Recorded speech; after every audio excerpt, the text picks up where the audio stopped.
com os usuários, gestores. Eu acho que o convite feito a mim deve ser o fato, como disse a Renata, de ser da região. Eu sou de Riacima, moro lá, nasci lá. A Renata, ela desertou de lá, mas é de lá também. Acho que ela também é lá, hiperconterrânea, porque é do Coxo d'Água, que é o único distrito de Riacima onde eu moro hoje. Acho que também o convite deve ser o fato de eu ter uma experiência maior na parte de gestão hospitalar. Atualmente eu trabalho na Fundação Hospitalar, mas eu não gosto de hospital. Então, isso aí, eu acho que o hospital não é o lugar privilegiado de atenção. Então, tem um certo viés aí na fala e na visão, né? Acho que, eu espero aqui, a Maria, que é a atenção primária, a ordenadora do sistema, e nós continuamos acreditando nisso, apesar de tudo, né? Eu acho que quando a gente começa a falar sobre qualquer nível de atenção do Sistema Único de Saúde, é sempre bom a gente fazer uma reflexão sobre esse patrimônio do povo brasileiro, que é o Sistema Único de Saúde, que muitas vezes a gente não valoriza, porque 27 anos depois da Constituinte, ele hoje faz parte da paisagem. Nós achamos que o Brasil já nasceu com um sistema de saúde organizado, que o Brasil entrou no rol dos países maduros, civilizados, né, há muitos e muitos séculos, mas não é verdade. Antes do Sistema Único de Saúde, você tinha equipamentos dispersos, né? Um município fazia uma maternidade, o outro município abria um lactário, você tinha a atenção hospitalar muito focada pelas características de desenvolvimento do Estado brasileiro nas Santas Casas, né? Que são instituições que vieram para o país com o Império Português.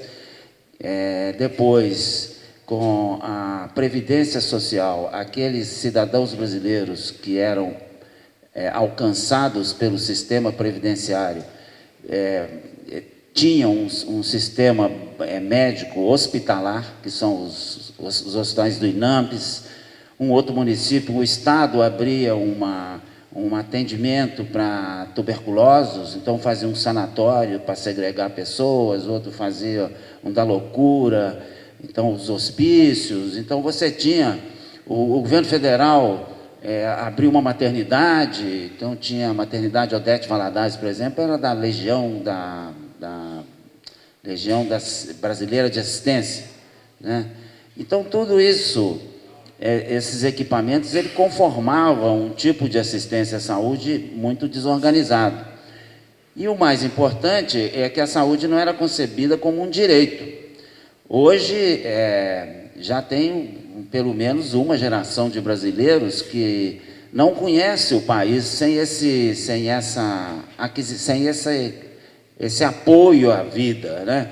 Quando você imagina que num país o direito à aposentadoria, a uma velhice tranquila, ou pelo menos com o mínimo de assistência, o direito a você ter segurança, você ter um país mais ou menos organizado, onde você possa se manifestar.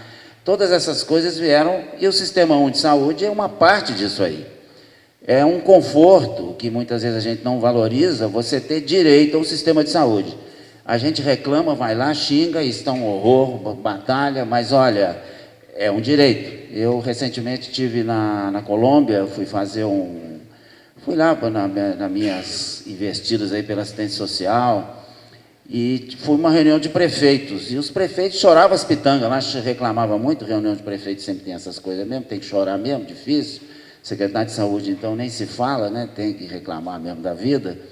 Mas ninguém falava de saúde. Coisa curiosa, esses prefeitos, será que está tão bom assim a saúde aqui? Depois, no final, é que caiu-me a ficha na cabeça. É que lá não tem um sistema de saúde.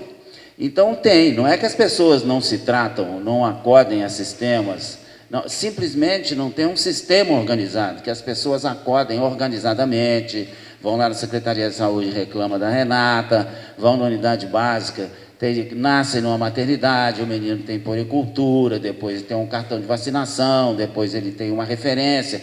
Não existe um sistema de saúde, então não existe do que se queixar.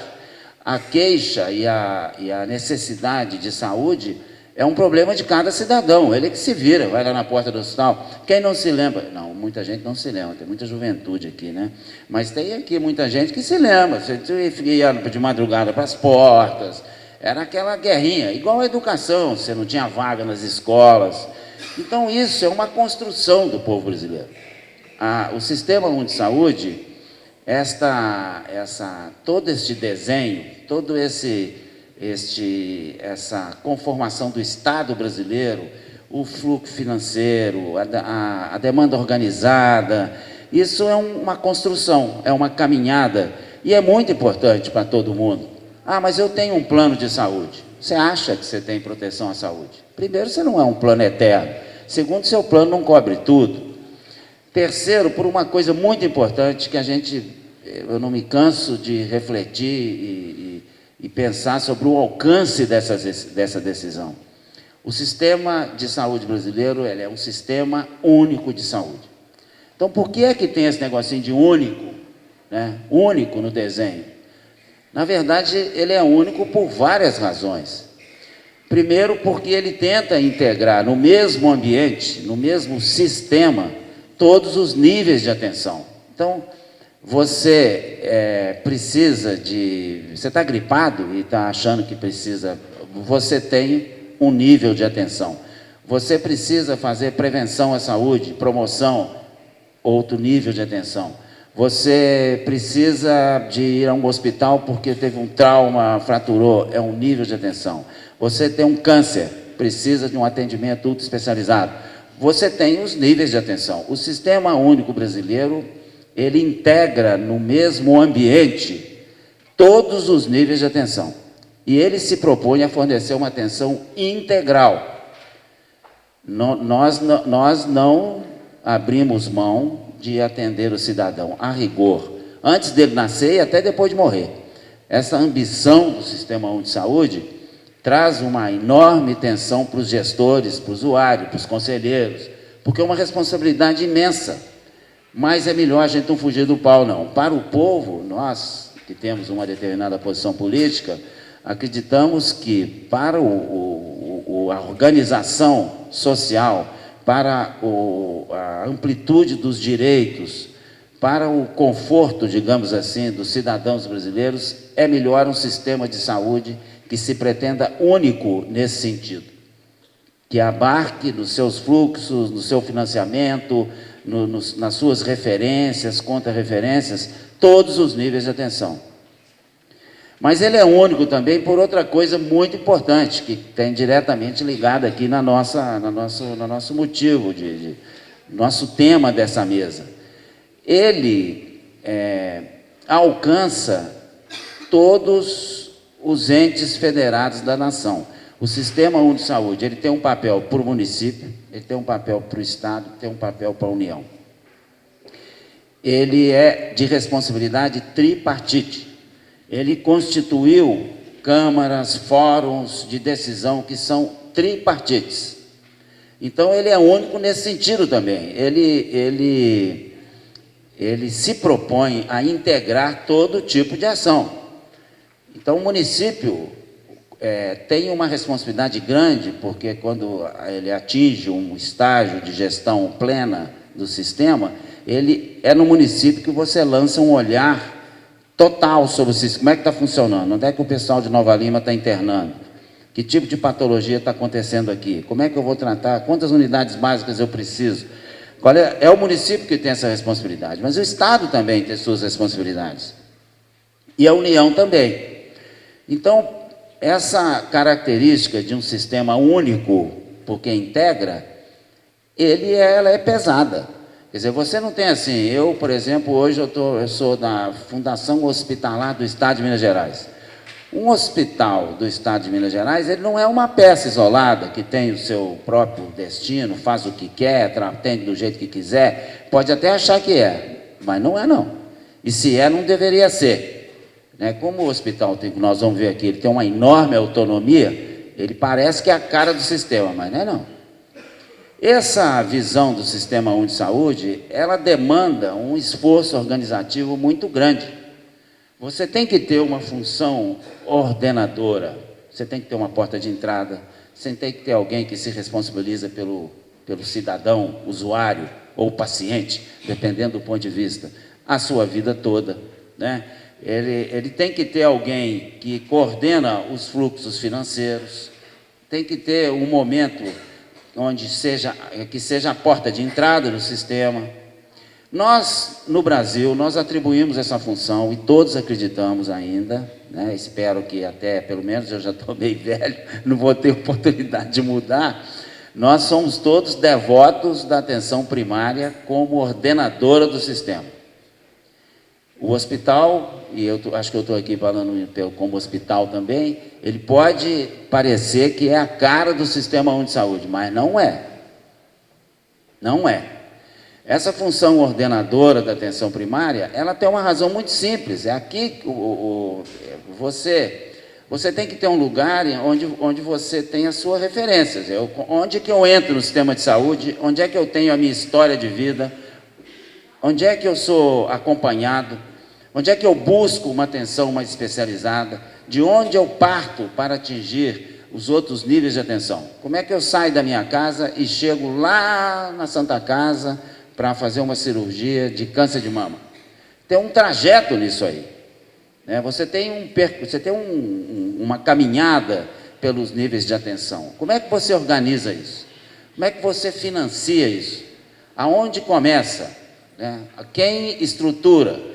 Quem dá uma visão de conjunto do sistema e, sobretudo, da pessoa e do usuário?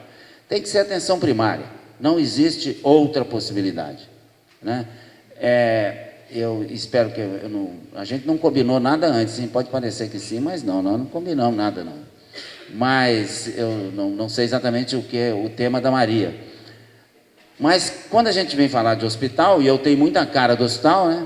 A Renatinha também disse que não, mas tem, né? Tem muita cara do hospital, a gente tem que dizer, olha, nós amamos, nós somos profissionais, adoramos a nossa função, mas o hospital não é o Sistema Único de Saúde. Essa visão do sistema integrado, do sistema único, com uma ordenação que parte da atenção primária e volta na atenção primária, porque as referências são construídas a partir daí, é que levou a que a gente tenha uma ênfase nas equipes de saúde da família, uma ênfase na gestão plena no município, né? Uma ênfase, nós estamos batalhando há anos para ter um prontuário único. Para que faz falta? Prontuário sou eu que sei da minha vida. Quando eu sou da Unimed, a Unimed não tem a pretensão, agora está tendo porque está ficando muito caro. Ou a Golden Cross, ou a Mil, ou não sei quem, a responsabilidade pela saúde é muito minha, eu que me vire, eu que vou atrás. Essa função é importante. Nenhum sistema de saúde pode prescindir, nenhum sistema pode prescindir da participação, não é do controle, não, controlar o gestor, é a participação. Participação não quer dizer controle. Ultimamente há uma certa confusão, a participação popular migrou para o controle. A participação do usuário na sua saúde própria e no sistema, a participação na organização dele, na troca e de informações, enriquecimentos do sistema. Quantos minutos? Eu estou falando há 5 minutos?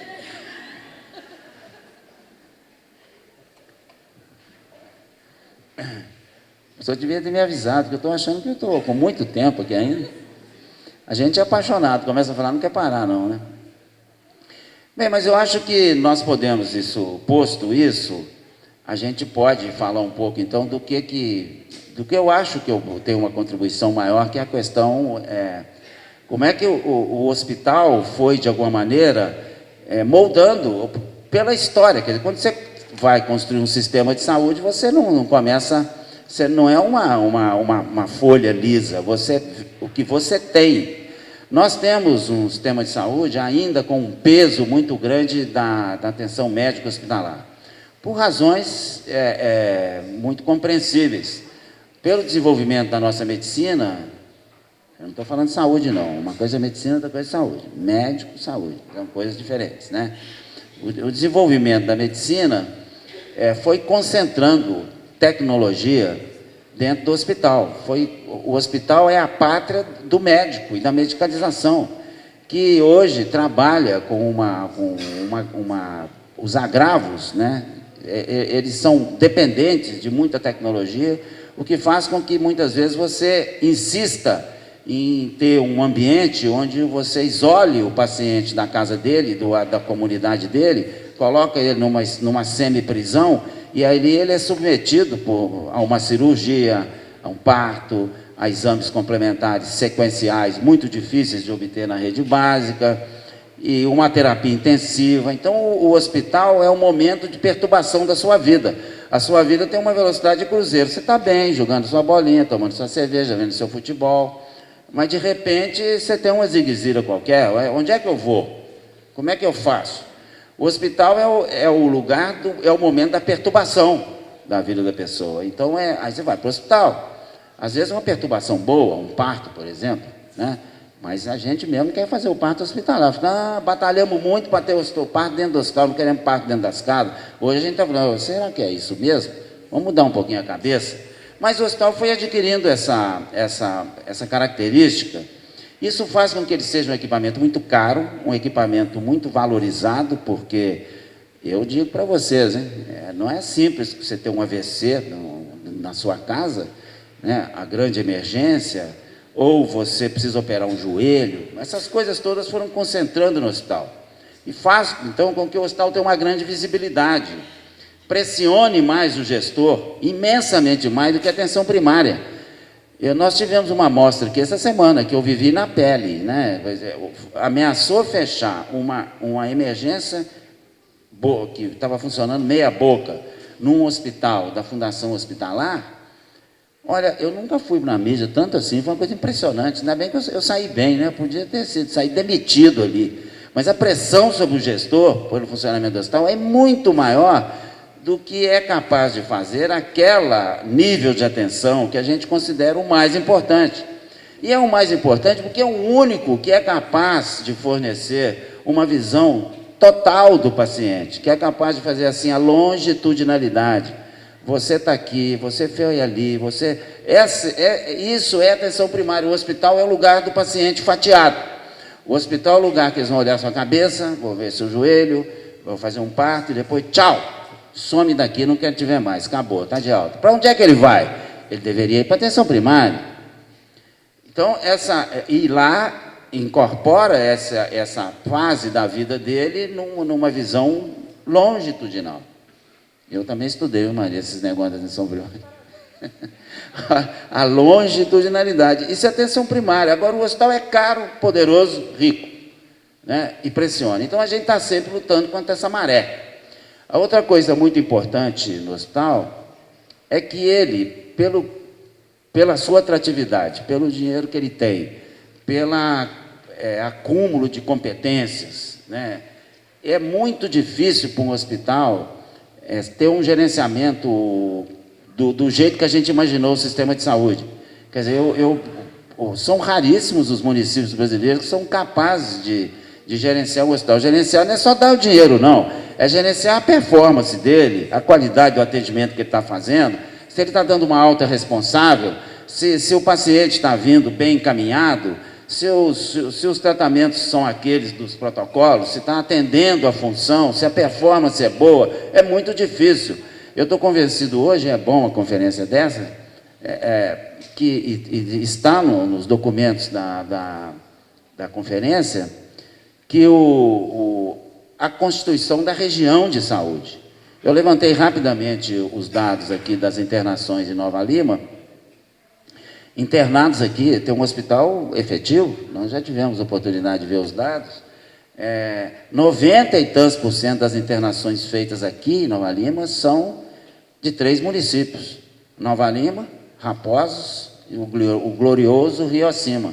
Isso constitui praticamente uma região de saúde, mas o SUS não estabeleceu os mecanismos de governança regional. Como é que cada município financia? começou isso com o SAMU, que necessariamente tem que ser regional, né, mas ainda não alcançou. Então, faz com que, muitas vezes, essa cara do SUS, né, essa máscara grande, que é o hospital do SUS, fique fora de um certo controle e pesando muito no que nos municípios.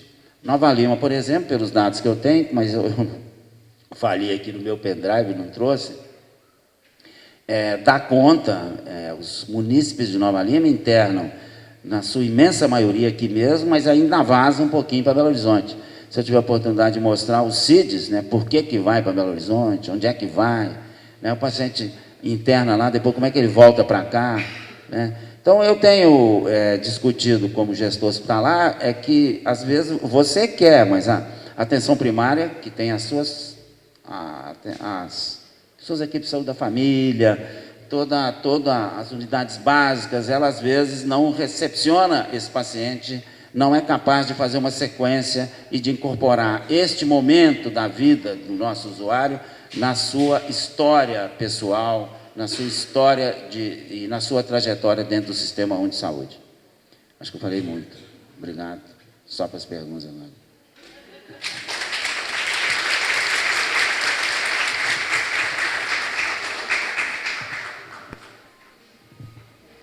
Obrigada, Jorge.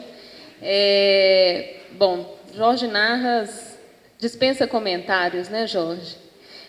Eu acho que, baseado em tudo isso que você está falando aí, e as coisas todas que a gente já discutiu no passado, né, Maria?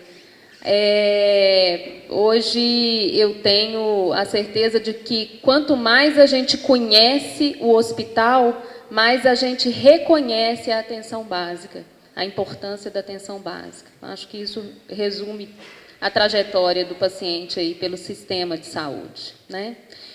Vamos então passar para Maria Túrcia. As perguntas a gente deixa para o final de toda a mesa, tá? Maria, então, vai falar para a gente direito à saúde, garantia de acesso e atenção de qualidade. Bom, gente, bom dia a todos. A gente dedica mesmo, né, a vida da gente e vale a pena todo o esforço e todo o tempo, a dedicação mesmo que a gente, né, no dia a dia aí passa, né? Esse tema, né, que a equipe aí de organização da conferência me pediu para discorrer, eu achei muito legal, porque o tema do modelo assistencial, que normalmente é o que as pessoas me pedem para falar, ficou para o Jorge, que é o especialista em hospital. Então, eu achei muito bom isso, né? Porque eu fiquei com o outro que também, né, eu acho legal ter essa possibilidade das pessoas que estão nos outros pontos, né, da atenção, principalmente, né, no hospital, poder dar essa visão, né, mais global do sistema, né, do modelo assistencial do sistema. E a gente que está nessa peleja, nessa luta aí da atenção básica, que normalmente é um local mais desprivilegiado mesmo do sistema, né, que apesar de hoje em dia estar tendo esse reconhecimento, né, de que é um espaço que precisa ser valorizado, que precisa ser incrementado, né. Então, assim, eu achei muito legal ter sido convidada para falar desse outro tema, né? Que, na verdade, se vocês perceberam, é o tema global da Conferência Nacional, né, de Saúde. Eu acho que foi um ano muito oportuno da conferência ter sido chamada, né, porque o SUS ele tem vivido um momento de muitas turbulências e muita ameaça, né? Quando é colocada, né, esse tema do direito, né, de cidadania como um dos eixos aí da discussão, é muito importante que a gente faça a reflexão de que, se é um ponto a ser chamado a atenção, é porque é um ponto de fragilidade que tem sido, que está balançando, né? É um dos eixos aí, é um dos pilares que está sob questionamento, né? Então, qual que é o contraponto que tem sido feito, né, em relação a essa questão do direito de cidadania? Pois afinal, esse é um eixo do sistema de saúde que está garantido na Constituição. A Constituição Federal, ela garante que o SUS é um direito do cidadão brasileiro, né? Ele nasceu, ele tem acesso, né, ao sistema, ele tem isso é inato ao cidadão. O Jorge colocou aqui, né?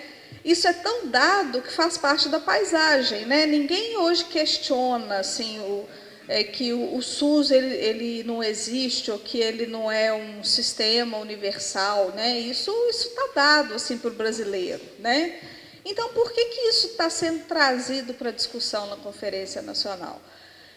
Porque, de fato, existem questões concretas sendo colocadas em discussão que têm ameaçado essa discussão do SUS como um direito de cidadania, né?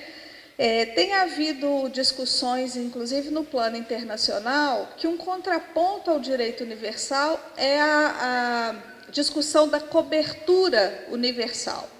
Então, ao invés do direito à saúde, né, o acesso à assistência à saúde, ela substituiria tranquilamente o direito universal à saúde, né? Então, por exemplo, se o governo garantisse que o cidadão brasileiro tivesse, cada um brasileiro, um plano de saúde, por exemplo, isso seria uma cobertura universal.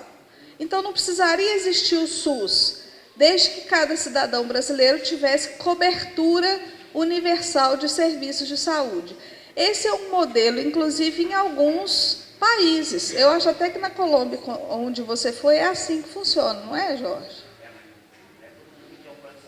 Não é todo mundo que tem, né?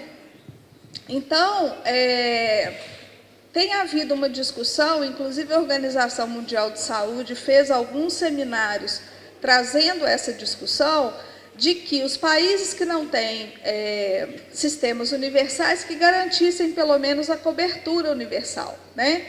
E isso é tão... Maria, isso é teoria da conspiração, não tem isso. O SUS está muito garantido, isso é uma coisa que vocês estão navegando na maionese e tal. Gente, isso é tão assim plausível, né, que hoje nós temos uma situação muito concreta, que é o artigo 142 da Lei 13.016 de 2015, que permite a entrada de capital estrangeiro no país, né? Mas isso qual o problema, né? Isso só aumenta a possibilidade de ter mais dinheiro estrangeiro no país para investimento em saúde, né? Só que isso abre um flanco enorme, né, de investimento privado na saúde no Brasil, né?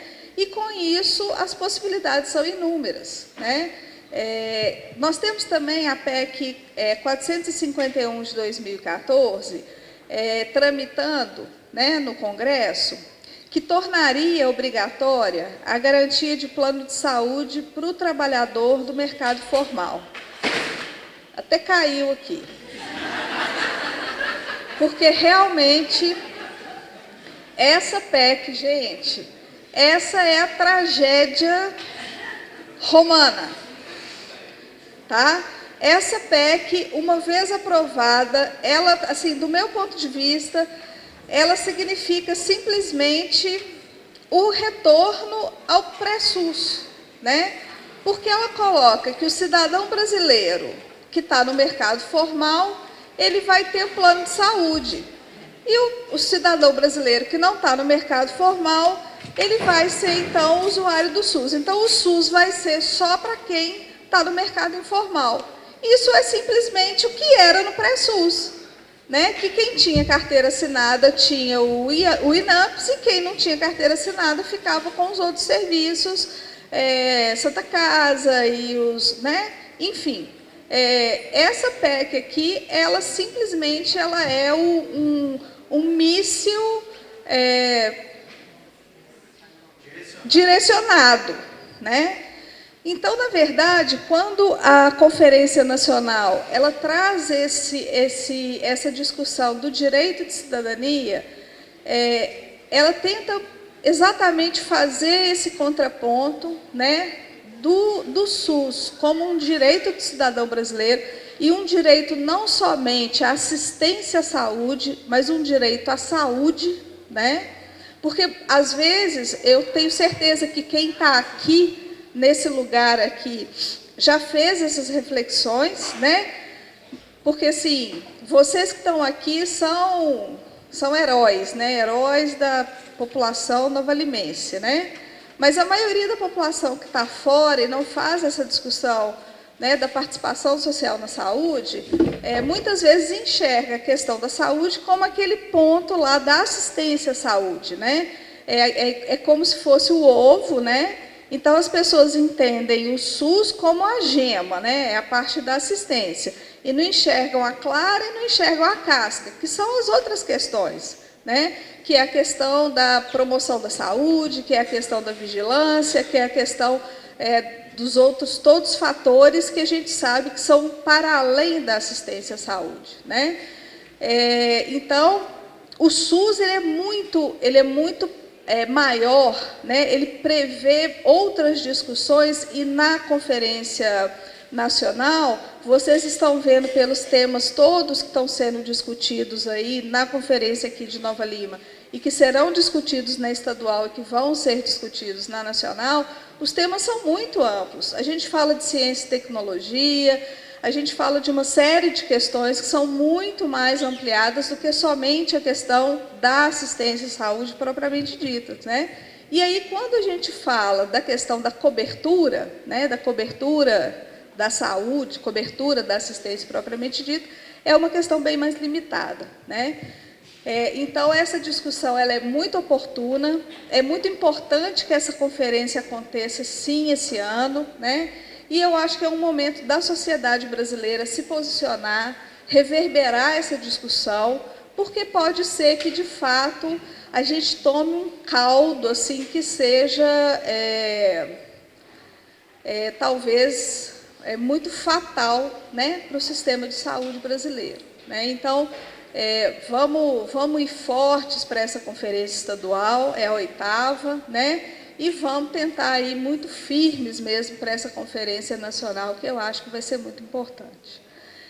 O outro ponto, né, que também é um ponto da conferência nacional e que ele está colocado aqui, né, para a minha fala, é a questão da garantia de acesso. E aí é muito interessante, porque eu acho que a gente tem alguns paradoxos assim no nosso país. Recentemente, foram publicados os resultados da Pesquisa Nacional de Saúde. Alguém tomou conhecimento, porque teve alguma divulgação assim na imprensa? Vocês chegaram a ouvir falar sobre a Pesquisa Nacional de Saúde? Não? Depois vale a pena, tá? Numa reunião do conselho, ou numa oportunidade que vocês tiverem, vocês procurarem, está disponível na internet, no site do Ministério da Saúde, vale muito a pena procurar os resultados dessa pesquisa. É uma pesquisa científica, né? Ela é realizada por um instituto de pesquisa, então ela não é uma coisa panfletária, que as pessoas falam assim, isso é trem do governo, então é só para fazer propaganda. Não, isso é uma pesquisa acadêmica, uma pesquisa científica, ela tem como objetivo avaliar o Sistema Nacional de Saúde, então não é para dar resultado bom, é para saber de verdade o que está acontecendo, tá? É igual uma pesquisa do IBGE para contar a população, enfim, é para saber de fato o que está acontecendo, né? E ela tem alguns dados muito interessantes, mas alguns me chamam muita atenção porque fazem parte de uma área que é uma área que eu estudo, né? E aí ela diz o seguinte, 78% da população, e aí são dados amostrais. Obviamente, os pesquisadores não foram em todas as casas da população brasileira. Foi sorteada uma amostra e essa amostra representa a população brasileira. Então, o dado que dá lá, ele reflete a população brasileira, né? 78%, então, da população brasileira, ela busca o mesmo lugar quando ela procura atendimento. Então, por exemplo, toda vez que eu vou procurar atendimento em saúde, eu vou no mesmo lugar. Então, 78% dos brasileiros responderam que quando eles vão num lugar, eles vão sempre no mesmo lugar, tá? 48% vão em uma unidade básica de saúde. Então, quase a metade da população, quando vai em algum lugar, ela vai na unidade básica de saúde. 11% vão em unidade de urgência, tá? 8% vão em hospital. Agora, o mais interessante disso é o seguinte, essas 78 vão no mesmo lugar e tal. De todas as pessoas, independente do lugar que elas vão, 90% relatam que da primeira vez que elas procuram atendimento, elas conseguem um atendimento. E isso é um dado de acesso. Isso significa que as pessoas no Brasil conseguem muito facilmente acesso ao sistema de saúde, né? Então, o que é que acontece? Porque se chegar um repórter para qualquer um desses 90% aí, e aí, o que você acha do sistema de saúde? Uma porcaria. Porcaria. É fila, eu não consigo atendimento. Então, gente, não tem médico. Então, existe um paradoxo, assim. E foi muito interessante, porque um dos assuntos da minha tese, né, que eu defendi, uma das coisas que eu pesquisei foi acesso. E a nota, né, segundo o instrumento que eu usei, a nota de acesso é a mais baixa. De todos os atributos da atenção primária que eu estudei, a nota de acesso do município que eu estudei era a mais baixa. E aí uma das pessoas que estava na banca é a coordenadora dessa pesquisa. Aí ela falou assim, olha, o dado nacional é excelente. Como é que o dado da sua pesquisa é o pior? Aí eu falei assim, bom, é um paradoxo mesmo, porque não é só o dado da minha pesquisa que é ruim, assim. Qualquer pesquisa de opinião, entrevista, qualquer percepção que você falar das pessoas, as pessoas reclamam de acesso, né? Então, existe aí um paradoxo entre o dado objetivo de acesso e que a gente sabe que as pessoas têm acesso, né, gente? Quem é profissional de saúde aqui? Levanta a mão. As pessoas têm acesso, né, gente? As pessoas têm acesso. Então, a reclamação seria do quê? Da média complexidade, de exame especializado, internação. Talvez a gente teria que qualificar um pouco qual que é o acesso, né? Que as pessoas queixam tanto, né? E aí eu já entro no último ponto, né? Será que essa mistura da queixa também é em relação à qualidade, né?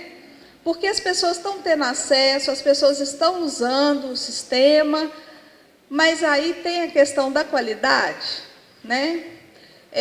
E aí, o sistema de saúde, a gente que está desde o início aí, né, nessa lida da construção do SUS, a sensação que a gente tem é assim, a gente construiu a casa, né, mas a casa, assim, a gente não conseguiu ainda colocar o acabamento, né? A gente ainda não conseguiu colocar o piso, os azulejos, então a casa vai sempre ficando, a gente ainda não conseguiu terminar, né? E aí ela não conseguiu ainda ficar bonita, né? Então eu não sei se mistura a questão da impressão do acesso com a questão da qualidade. E às vezes a qualidade para o gestor é diferente da percepção da qualidade para o trabalhador, é diferente da percepção da qualidade para o usuário, né?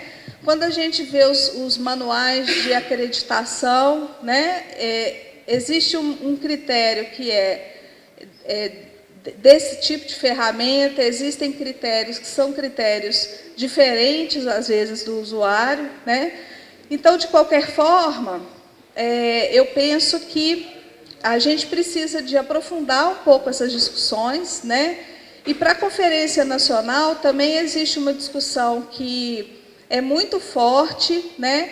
Que são das populações que normalmente são marginalizadas, né? São das populações que normalmente têm dificuldade de acesso a todo tipo de serviço, não só a saúde, né? São populações que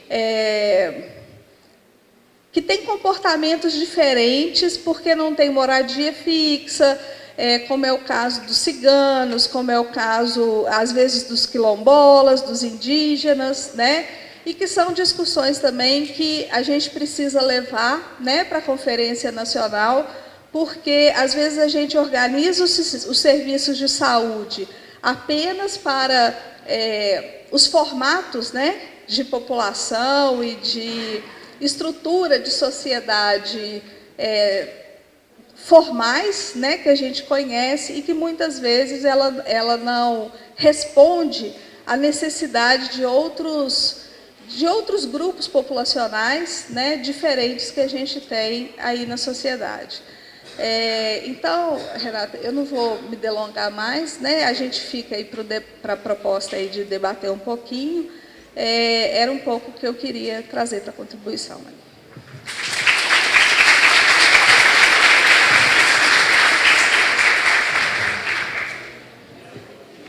Obrigada, Maria. Maria falou brilhantemente, né? Perpassou aí pelo direito à saúde, né? Colocando para a gente a questão do SUS. Eu lembrei da fala da Maria do Carmo ontem, que a gente pensa o SUS muito como a assistência direta à saúde de cada usuário.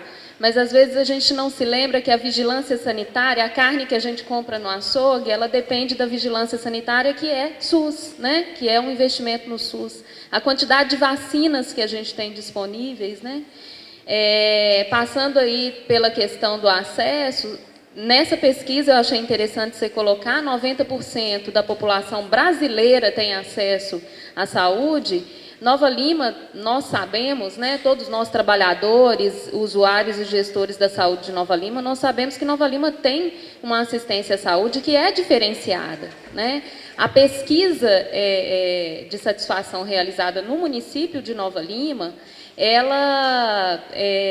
foi o Doxa, né, que fez. A gente trabalhou em Contagem, a gente via pesquisa de Contagem, via pesquisa de outros lugares.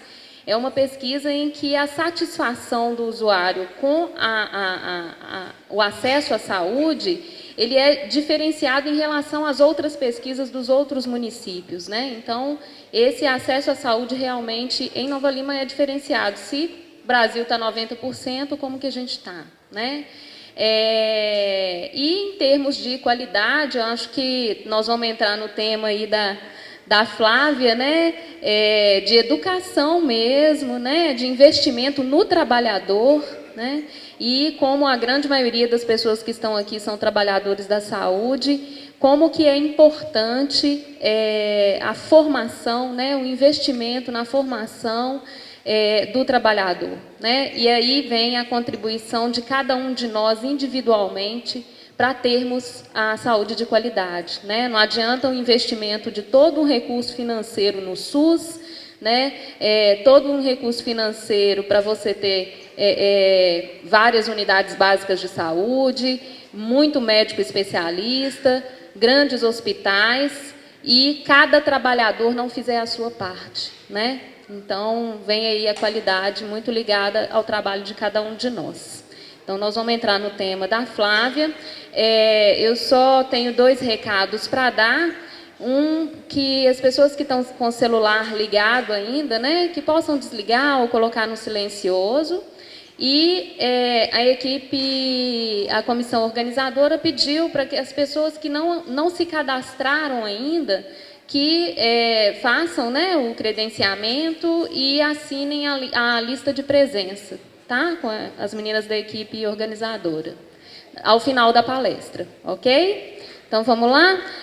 Flávia, fica à vontade se você quiser fazer aqui ou se quiser... ok. Bom dia, gente. Como eu sou professora, tem que ter slide, eu tenho que ficar de pé e eu tenho que saber se a população-alvo está respondendo aos comandos, tá? Então, eu trabalho dessa forma. Primeiro, eu gostaria de agradecer, né, o convite e dizer que eu fiquei assim umas 3 noites sem dormir, porque me deram uma temática muito complexa, porque ela mexe muito com os brios, né, nossos, porque, na verdade, a gente vai fazer uma reflexão sobre o nosso papel mesmo no cotidiano de trabalho. E eu gostei muito da sua fala, né? Porque você terminou a sua fala descrevendo sobre a questão da qualidade, e eu acho que é isso que está faltando, sim. Nós não temos estudos científicos sobre isso, mas eu acho que a gente tem uma falta de reconhecimento, é isso mesmo, de reconhecimento do nosso papel, né?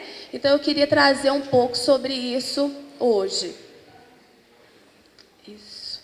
Você vai passando para mim? Então, é meio desesperador quando a gente analisa o trabalho e pensa o seguinte, quando a gente fala de valorização profissional, ele é tanto problema que é difícil a gente achar alguma coisa boa, né? Então, eu pensei assim, gente, como é que nós vamos valorizar um profissional, sendo que a questão salarial ela é muito séria, né? As pessoas, muitas vezes, não estão preparadas. Esse discurso da interdisciplinaridade, de que a gente precisa compartilhar as ideias, né?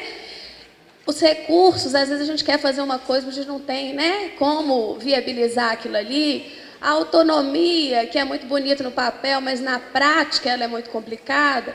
Eu fiquei pensando como é que eu ia convencer vocês, porque eu pretendo fazer isso, né, até o final da minha fala, e dizer que nós temos o nosso papel. Pode projetar. Quando a gente pensa no conceito do trabalho, o trabalho é descrito, né, como um ato de significado. Então, eu quero dizer para vocês o seguinte, que se a gente não trabalhar, a gente não desenvolve as nossas potencialidades. Então, é no trabalho que eu reconheço aquilo que eu sou. Então, se eu ficar... não estou dizendo que o trabalho doméstico não é trabalho, não, porque eu também tenho jornada tripla, e o trabalho de casa também é um trabalho. Mas estou dizendo o seguinte, o trabalho fora do ambiente domiciliar, ele é um trabalho que eu vou ter que engolir o que o outro está dizendo, não é? Eu vou ter que aprender com ele, eu vou ter que criar estratégias para mudar. Então, a gente só cresce a partir disso aí. Agora, o que acontece é que o significado de trabalho para as pessoas, ele é muito simplista. Então, os estudos falam o seguinte, que a abstração desse conceito de trabalho, normalmente ele vem na realização profissional, né? Na justiça do trabalho, tipo, eu estou fazendo isso, então eu preciso ser reconhecido. É uma questão de sobrevivência e é uma questão de carga mental, né? Uma coisa que está me desgastando. Pode passar. E essa figura, ela representa o que muita gente acha do trabalho. A origem da palavra trabalho é de um instrumento de tortura, né?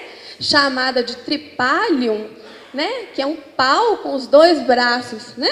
Amarrados, e dizendo o seguinte, vamos para o sofrimento, porque isso é uma tortura, bom é férias. Vocês se sentem assim? Todos os dias? Não, porque quem está assim todos os dias, né? Pode suicidar, que é melhor. Essa concepção de que o trabalho é uma tortura, ela não traz crescimento nem para a equipe que a gente trabalha, se é que a gente pode chamar todo o grupo de pessoas, né, de equipe, e isso traz, né, um desgaste muito grande profissional. Então, às vezes, gente, eu percebo que as pessoas, às vezes, elas estão nos lugares errados. Às vezes, você está trabalhando com uma atividade, né, que ela não valoriza ou você não consegue desenvolver as suas potencialidades. E isso faz com que o trabalho tenha uma conotação bem pejorativa, que é essa concepção da tortura. Então, isso tem que mudar a partir do momento que eu levanto de manhã e falo assim, olha, eu vou trabalhar. Hoje eu vou criar uma coisa nova, eu vou fazer uma coisa diferente. Pode passar. Então, o significado, ali ficou meio, não apareceu todas as figuras, mas Edgar Morin, ele faz alguns estudos sobre trabalho, e ele fala o seguinte, que o trabalho ele tem 3 tríades muito, muito importantes. Primeiro, que valor que eu atribuo ao meu trabalho? Eu dou valor para aquilo que eu faço, né? Então, às vezes, e eu como enfermeira, às vezes eu tenho que escutar algumas coisas, tipo assim, coitado, por que você não estudou mais um pouquinho, né? E não fez medicina? Porque eu sou enfermeira e foi uma escolha minha, e por que eu não posso ser, né, um profissional bem qualificado para isso? Né? A minha empregada que trabalha comigo, ela vira e mexe, alguém fala com ela assim, nossa, mas por que você não estudou? Por quê? E ela fala comigo assim, Flávia, eu não sei por que as pessoas menosprezam tanto o que eu faço. Eu valorizo demais o meu trabalho, é isso que eu sei fazer, e eu faço isso com muita qualidade. Né? Então, ela está dizendo na simplicidade dela o seguinte, que na cabeça dela, ela tem um significado de valor, que às vezes a gente sai de casa sem falar isso, né? Então, se você me perguntasse se eu faria tudo de novo, eu faria tudo de novo, porque na minha cabeça é muito tranquilo. O meu significado em relação ao meu papel, ele está muito bem definido, né? Uma outra coisa é que o trabalho, ele tem uma relação de busca das nossas ações, da coerência, como eu vou fazer o meu trabalho todos os dias. E para isso, eu preciso de uma harmonia, eu preciso de um equilíbrio, eu preciso de pensar que hoje eu estou fazendo desse jeito, mas amanhã tem que mudar. Uma das coisas que mais me incomoda, né? Eu dou aula em uma universidade, e eu dou aula de educação e saúde para meus alunos, aí eu falo assim com eles, gente, não dá palestra, pelo amor de Deus, vamos interagir com a população, vamos deixar a população falar, vamos deixar a população participar. Aí eu fico lá, né, 6 meses, colocando na cabeça dele que a gente precisa interagir, nós precisamos deixar as pessoas falar.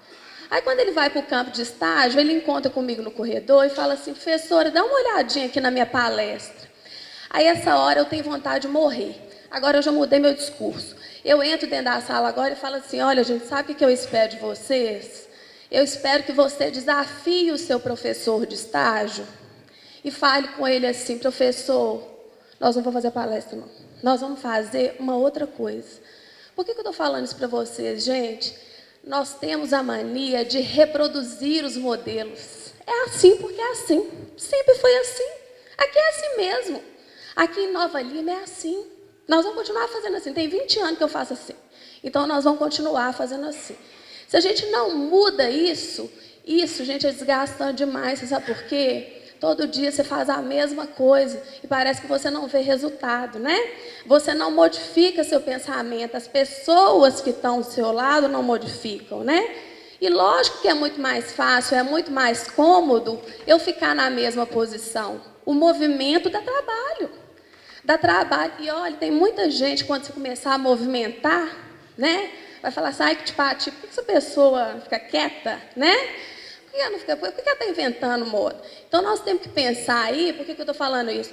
Que o trabalho, nós temos que mudar o significado do trabalho a partir de vários aspectos. E por incrível que pareça, Morin também fala uma coisa interessante, que quando ele pergunta para as pessoas se ela tivesse uma condição financeira muito boa, se ela pararia de trabalhar, a maioria das pessoas fala que não, que ela continuaria trabalhando. Por quê? Porque o significado do trabalho, ele é muito além do sustento, ele vai do prazer de relacionar com o outro e pensar que nós temos um objetivo, né?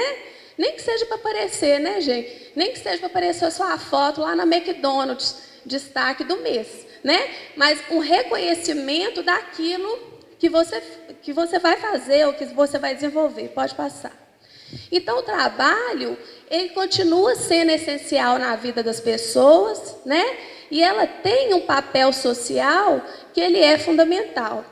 Confesso para vocês que um dia que eu estou muito cansada, que eu sempre trabalhei demais, mas trabalhei com prazer, não no sentido da tortura. Quando eu vejo uma pessoa com um banquinho sentada na porta de casa, eu falo assim, eu queria ser assim, mas isso passa. Em 5 minutos passa, pode passar. Então, para a gente ter qualidade de vida no trabalho, a gente precisa de avaliar 3 aspectos que são muito fundamentais, tá? A variedade de tarefas. Se todo dia eu faço igual a mesma coisa, gente, isso é muito desmotivante. Isso aí não é problema do seu chefe, não. Eu fico percebendo que algumas pessoas culpam as chefias pelo serviço estar todo dia igual. Isso aí não é problema dele, não. Isso é problema seu. Isso é problema de você pensar o que eu posso fazer diferente. Vocês não estão, muitas vezes, se empoderando, né, do significado do trabalho no seu dia a dia.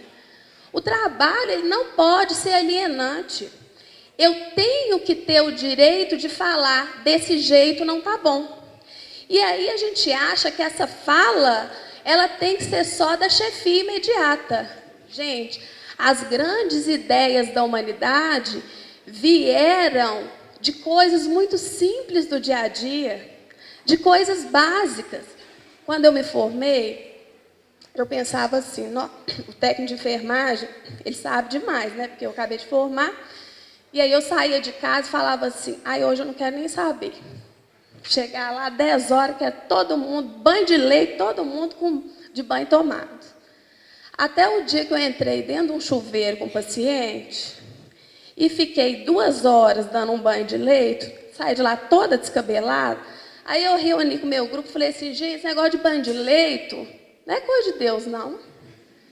Gente, mas é a manhã inteira para você fazer um banho de leito? Aí eu falei com ele, gente, o que será que precisa para a gente mudar isso? Porque isso não é normal.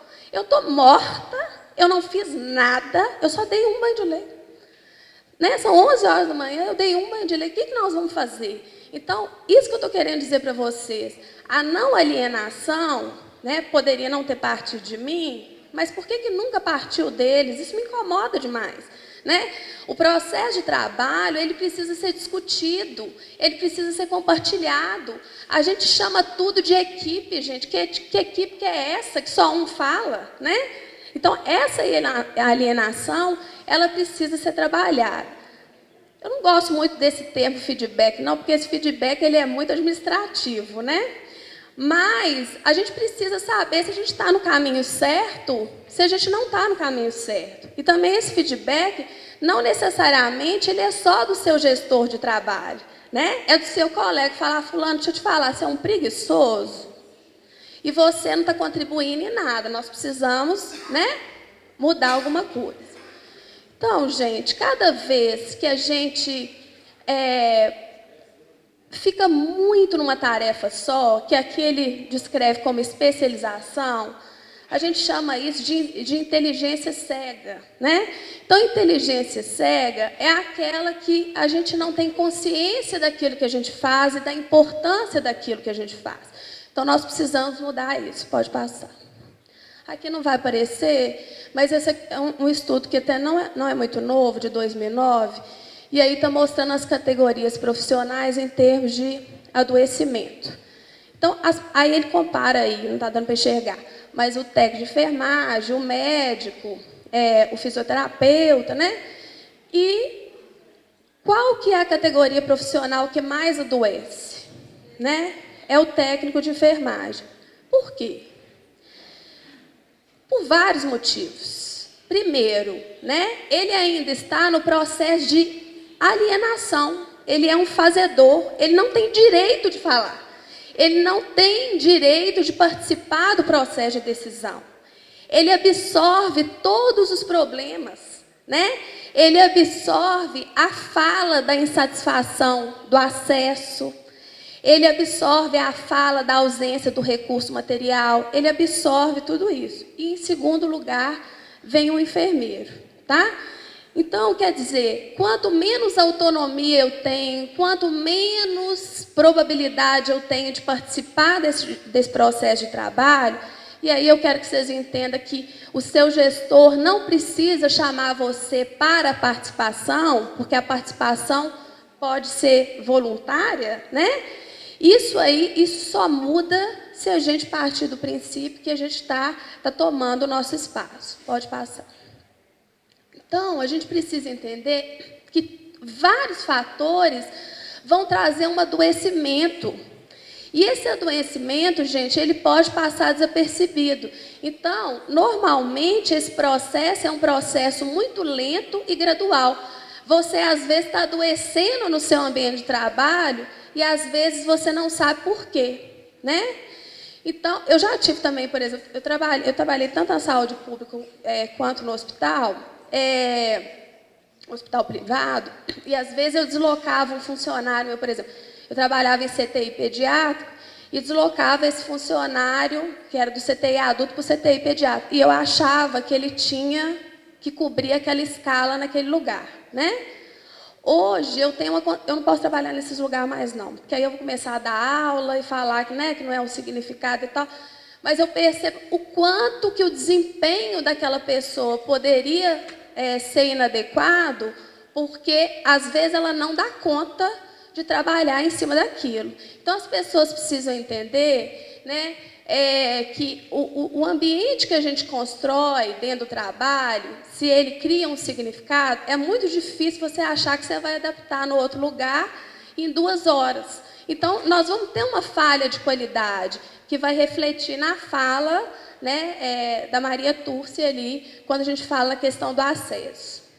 Então, que fatores, né, que pode desencadear um risco de saúde? As precárias condições de trabalho, a insuficiência de recursos, turnos extensos, o acúmulo de vínculo, né, e a convivência com a dor e o sofrimento. E aí, gente, a gente chega no ponto principal. Esse autor aí, o Schubert, ele fala que a valorização profissional ele deve passar por 3 aspectos principais. O acolhimento, eu nem estou olhando o tempo, nossa Senhora. O acolhimento, a ambiência e a educação.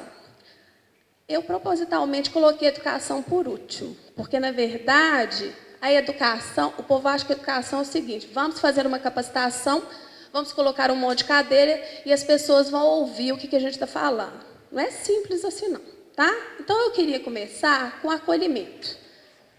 Gente, esse acolhimento quer dizer o seguinte, por que muito provavelmente nós temos problemas de qualidade? Porque a gente não escuta. Então, eu penso o seguinte, uma vez, eu atendi pré-natal numa unidade básica e eu fazia questão disso. Por exemplo, se a minha consulta seguinte atrasasse, eu pedia licença para a gestante, eu ia lá fora e falava assim, olha, eu estou atrasada, mas você não precisa preocupar. E na hora que essa segunda mulher entrava né, porque eu atrasei muito, então quando ela entrava no consultório para eu fazer o pré-natal dela, eu tinha a obrigação de fazer a melhor consulta do mundo. Você sabe por quê? Porque ela ia entrar com uma tromba desse tamanho, porque ela está lá carregando aquela barriga, sentada numa cadeira, né?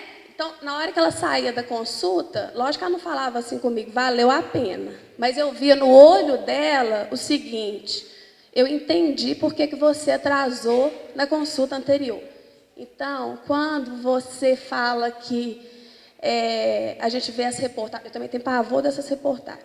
Quando você chega naquela reportagem, não sei de onde que surge aquele repórter, né? Naquela hora específica. E aí eu penso que isso poderia ser evitado por um processo de acolhimento.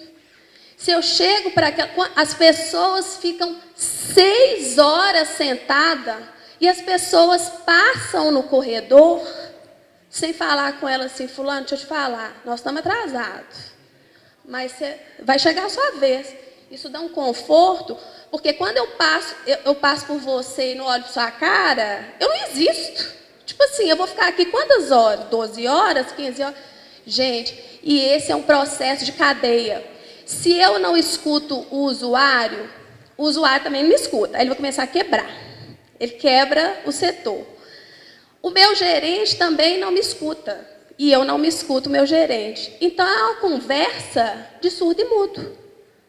Não é? E aí, isso interfere diretamente... Eu posso deixar ela falar? Pois é. Eu também acho isso. Ela falou que os funcionários nem cumprimentam. Isso aí eu também acho que assim... Isso é um problema de educação, que não é só em saúde, não, né? Eu quero até comentar, espaço aí que eu já estou atrasada. Então, olha só, gente. Isso que eu quero discutir com você. Isso aqui é um ambiente que gera um conflito de comunicação. Então, quando eu chego no lugar, é igual a casa da gente, você pode perceber, no dia que está tudo fora do lugar, a gente fica meio desorientado, a gente fica meio doido, né? Isso aqui é a ambiência. Se o ambiente está desse jeito, aí você fala, professor, que isso, mas o sistema público não dá dinheiro, fica tudo... Mas tem coisa que é básica, por exemplo, lixo dentro do lixo é básico. Né? Lixo dentro do lixo é básico. Organização do ambiente, mesa aqui, cadeira, é básico. E o povo não. O povo come ali em cima da mesa, né? Entra dentro do lixo. Umas coisas assim inacreditáveis. Aí, gente, eu tive um choque recentemente, que eu fui visitar a Rede Sara. Alguém já visitou a Rede Sara? Gente, deixa eu falar uma coisa para vocês. E dinheiro do governo federal. Vocês já foram na Rede Sara? Gente, uma coisa me chamou a atenção, presta atenção. Eu entro dentro do Sara, tem um tapete branco, dessa cor, na entrada. Na hora que eu fui embora, o tapete estava branco. Eu me senti no resort, porque a cada meio metro que eu andava, as pessoas me davam bom dia, bom dia, bom dia, bom dia. Aí você fala assim, é o funcionário que foi treinado, fizeram uma lavagem cerebral nele. Não. O acompanhante me dava bom dia. Aí você... Não tinha ninguém com piercing no umbigo e com short, igual a gente vê os acompanhantes lá no pronto-socorro. Não tinha nada disso. Por quê? Porque o processo educativo nessa ambiência, ele foi construído antes da pessoa entrar. Agora, se eu tenho um médico, o enfermeiro, o técnico, que atende na unidade de saúde, porque isso eu já vi. Uma vez eu fiquei chocada, eu estou acabando, tá?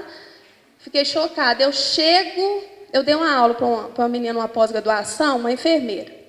Ela estava linda, maravilhosa, de saúde desse tamanho. Um dia eu encontro com ela no posto, atendendo consulta ginecológica, chinela havaiana. Aí eu chamei ela, eu falei assim, deixa eu te falar, você é aquela mesma pessoa? Por que eu estou falando isso para você, gente? Porque ela está dizendo para mim, quando ela coloca uma sandália havaiana para atender o paciente, que aquele ambiente não importa. Tanto faz. Você entra numa rede, sabe? Olha essa foto, gente. Lá é assim. Qualquer hora que você chega. É limpo, você pode lamber o chão. É limpo. Não tem barulho. As pessoas conversam baixo. E é a mesma pessoa, é o mesmo usuário que vai na unidade de saúde e quebra tudo. Qual que é a diferença? Qual que é a diferença? Aqui essa foto também lá do Sara, para dizer dessa interdisciplinaridade, que é uma coisa que a gente ainda precisa aprender muito. Né? Acabar com essa soberania de que eu tenho mestrado, doutorado, sei mais o quê, e eu tenho que entender que pode ter uma ideia brilhante do meu técnico de enfermagem, né? Que me fala uma maneira melhor de desenvolver aquele trabalho. Então, vamos abrir um pouco a cabeça. A educação permanente, né, segundo os preceitos do SUS, ela passa por esses 4 pilares. Pode passar. Mas eu tenho pavor disso. Porque educação em saúde, educação permanente, não é isso. Educação permanente é aquela que acontece no dia a dia de trabalho. Se eu não educo a pessoa, né? O paciente sai com traqueostomia do hospital e eu não oriento ele a forma de como ele deveria proceder em casa, eu estou falhando no processo educativo. né? Então, eu escuto das pessoas no treinamento isso, né? Que a gente vai para o treinamento, entra aqui, sai aqui, porque às vezes as coisas que estão sendo ditas ali não contribuem nada com o meu desenvolvimento. Por quê? Porque eu não deixo a população falar, né? Quantas vezes você já fizer treinamento de lavagem de mão e quando você chega no hospital, não tem sabão? Oi, fulano, você não participou do treinamento? Por que você não está lavando a mão? Ai, mas não tem sabão, não. Não tem pia. Então, gente, vamos adequar, né? Vamos adequar. Então, finalizando, queria falar mais, mas não dá tempo, estou atrasadíssima. Dizer que o processo de trabalho, ele depende da limitação do recurso que eu tenho. Não coloca a culpa no recurso, porque para tudo tem jeito. Você vai usar a sua criatividade, você é brasileiro, né? Reconhecimento de que o ambiente e a sobrecarga de trabalho, ela influencia, mas ela não impede. A necessidade da população atendida, ela está ali querendo o seu apoio, o seu acolhimento.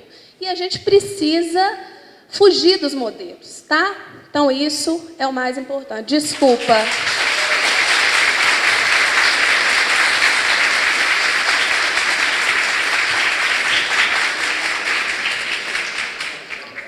Flávia, parabéns, viu? Muito bom, né? Eu acho que essa apresentação veio fechar, e eu acho que a ordem das apresentações, ela ficou muito boa, né? Sem combinar nada, né? Sem nada combinado. Eu acho que ficou uma ordem muito boa que fecha aí, agora com toda a explicação, né? Do modelo de atenção à saúde, de como obter acesso, qualidade à saúde. E aí vem a Flávia fechando com a participação de nós, trabalhadores, né, dentro deste processo aí. E fica aí um convite, né, para toda a gestão, para todo o grupo de trabalhadores aqui presentes e de usuários também, de discutirmos qual é o nosso papel, né, qual o papel de cada um de nós na construção de um ambiente de trabalho adequado, né, o que eu posso fazer. E, às vezes, a gente tem a preocupação em ser boa mãe, né? Eu tenho que ser boa mãe, eu faço doações para o Criança Esperança, e no trabalho, que doação que você faz, né? O que eu dou no meu ambiente de trabalho?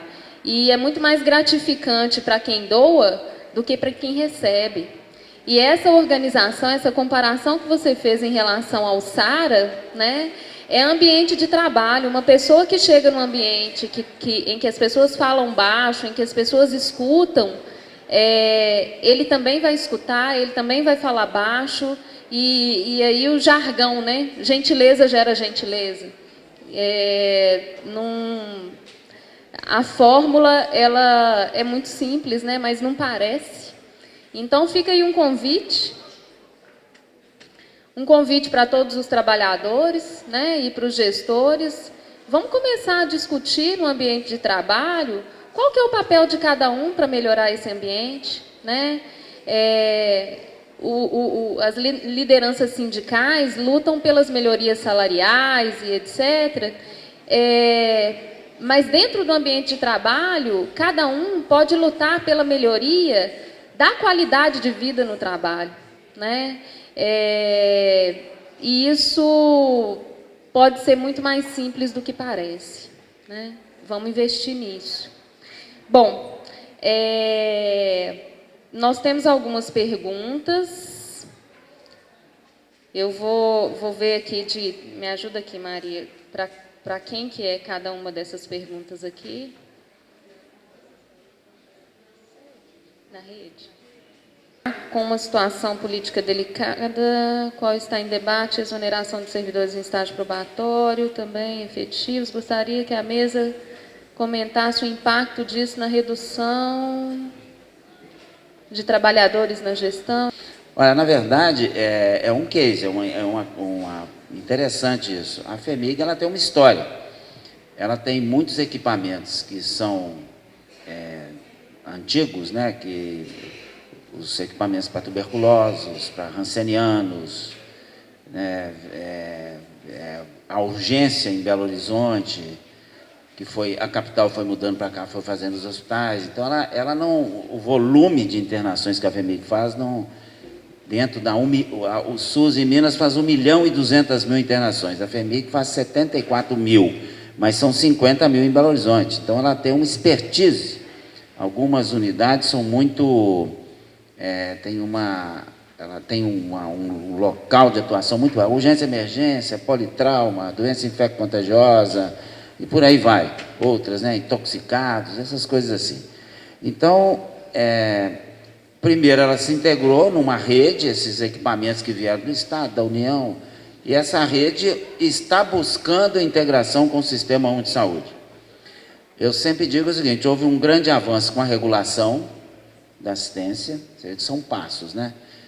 As centrais de internação, no nosso caso especificamente o SAMU, então você tem hoje um ordenamento de quem vai para tal lugar, né?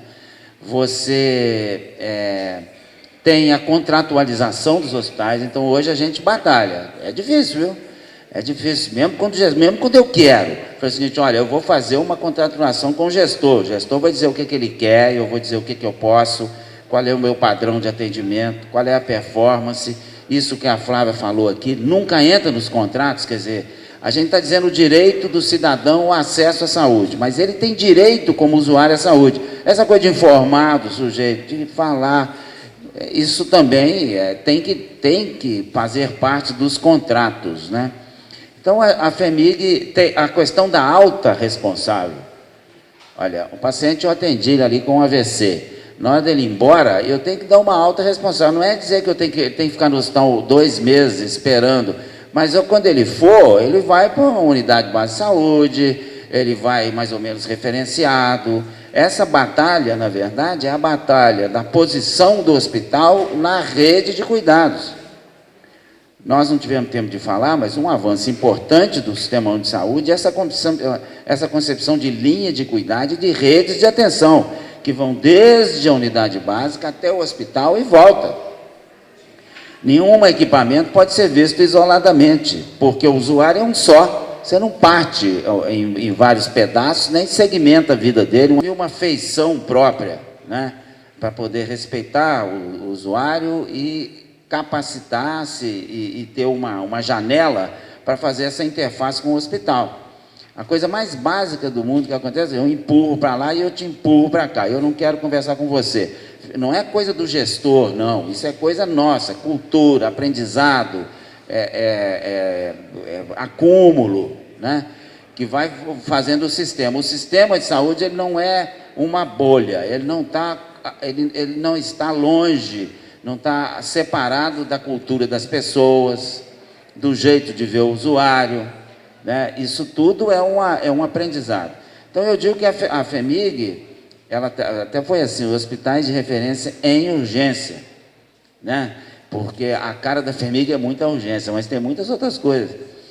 E o agendamento é eletivo. A gente está fazendo esse esforço, a gente tem os leitos na central de internação.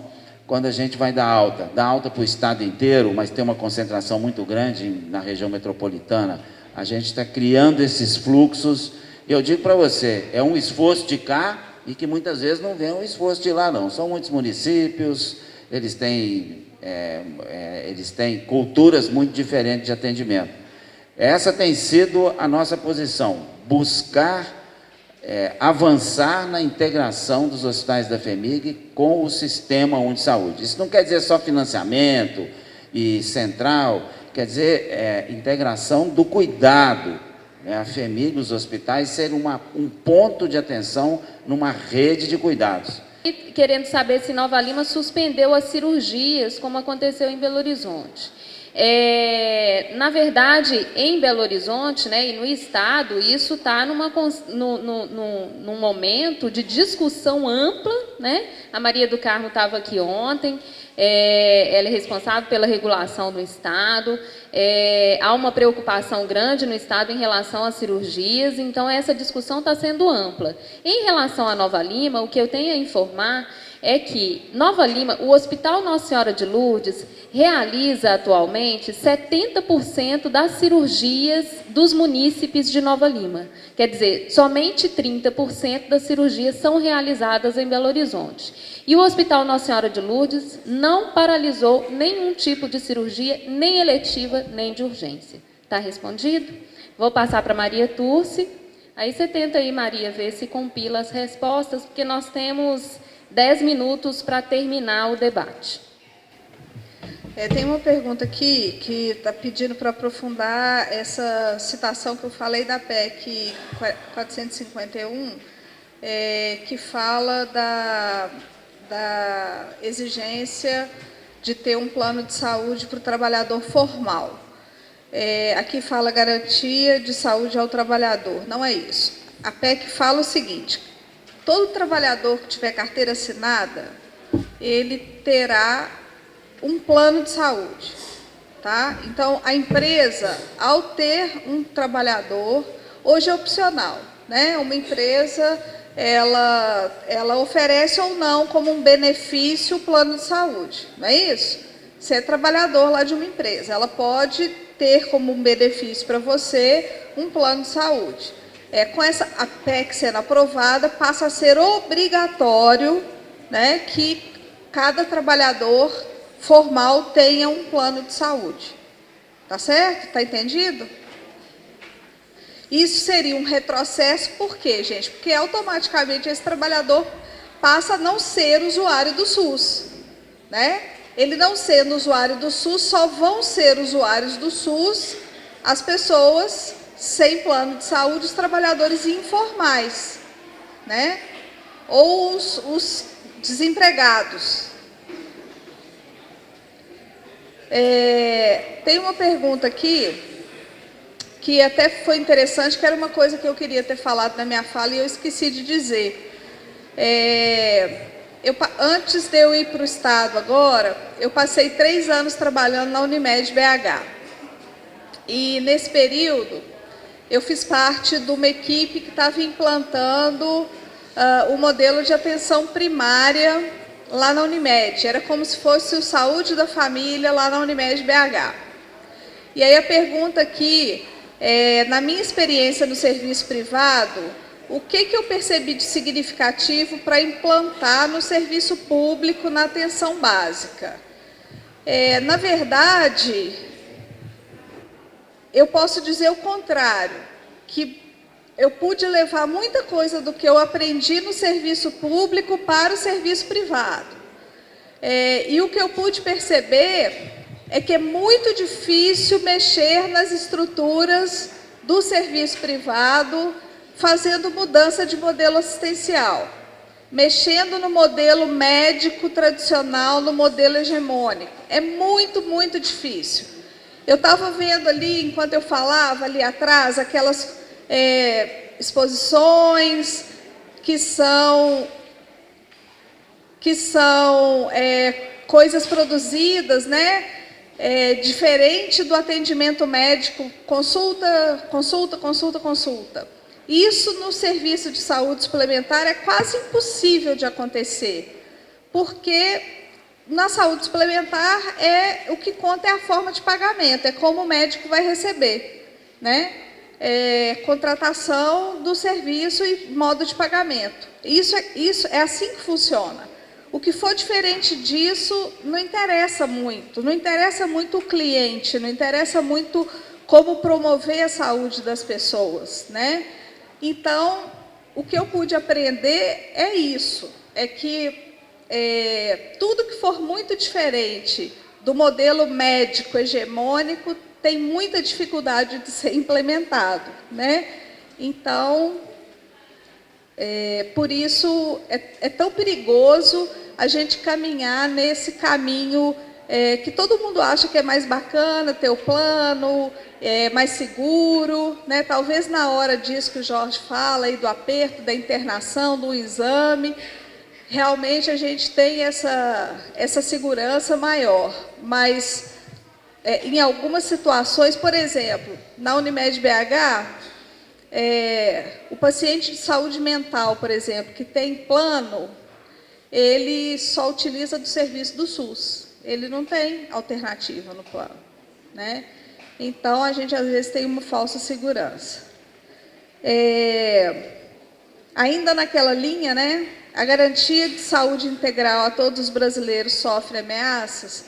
Sofre ameaças. Nós temos hoje uma situação de subfinanciamento do sistema, né? O que está previsto em lei hoje ainda não foi implementado, né? Tem até uma outra pergunta aqui também, né? Diante da crescente demanda por saúde, o Estado sozinho não dá conta, né? Colocando em risco a sustentabilidade do sistema. Existem propostas, né, para o futuro do SUS. Se o que está previsto em lei hoje estivesse implementado, né, o que é obrigação do governo federal, dos estados, né, porque os municípios eles já estão colocando em saúde muito mais do que é previsto na legislação, o SUS estaria hoje numa situação muito melhor, né? Então, a integralidade ela fica comprometida na medida que os gestores têm que escolher o que eles vão financiar muitas vezes, né? E a gente, nessa escolha, acaba não garantindo todo o leque, todo o escopo de ações em saúde que a gente precisaria ofertar, né? E aqui tem uma última que pergunta de que maneira integrar o cuidado à saúde do usuário na rede. Essa questão da atenção em rede, ela hoje é das chaves para a otimização dos recursos, né, e da redução dos riscos do usuário no sistema. Porque eu não sei se vocês sabem, o uso excessivo de serviços de saúde, ele faz mal à saúde, né? Então, hoje existem ferramentas que nós estamos utilizando, como prontuário eletrônico, que integre, né, o caminho do usuário no sistema, em que ele possa ver, né, quando ele for para a atenção secundária, que a atenção secundária possa ver como que esse usuário é atendido lá na atenção primária. Isso é uma coisa que nós estamos discutindo lá no Estado. Essa questão do desenho das linhas de cuidado que o Jorge falou, né? Então, nós estamos discutindo algumas estratégias, né, de verificar, né, a discussão dos centros de especialidades junto, né, trabalhando em conjunto com a atenção primária. Nós estamos discutindo algumas estratégias de integrar, né, os pontos da rede de atenção para minimizar esse desperdício, entre aspas, né, dos recursos que já são escassos no sistema. Ter uma assistência de qualidade com acesso amplo diante de uma defasagem profissional eminente. A outra pergunta era muito parecida. Gente, sempre vai ter um culpado. Sempre vai ter um motivo para eu não fazer determinada coisa, né? Então, a gente tem que refletir muito sobre isso, que às vezes você tem desfalque profissional e aquela pessoa que saiu, ela nem era tão boa assim. Só que a gente fica parada pensando assim, o fulano foi embora e o fulano não contribuiu em nada. Então, na verdade, eu quero voltar naquele discurso da ressignificação, né? Nós precisamos de avaliar qual que é o nosso papel, né, em relação ao nosso trabalho.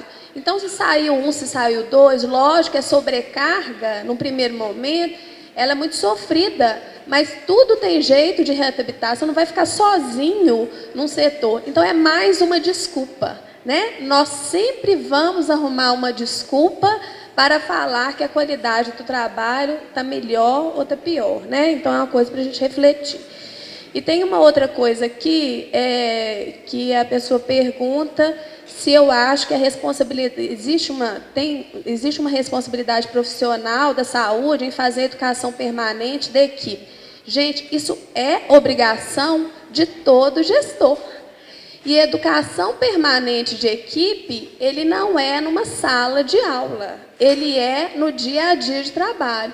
Então, qualquer gestor que acompanha o seu funcionário, acompanha o serviço, avalia a satisfação do usuário no serviço de saúde, ele já está educando ali, né? A gente vai precisar de alguns momentos de capacitação externa, mas isso não pode ser o elemento principal. Porque se a gente falha no dia a dia, nós estamos querendo consertar a falha do dia a dia num curso de 4 horas, está errado, né?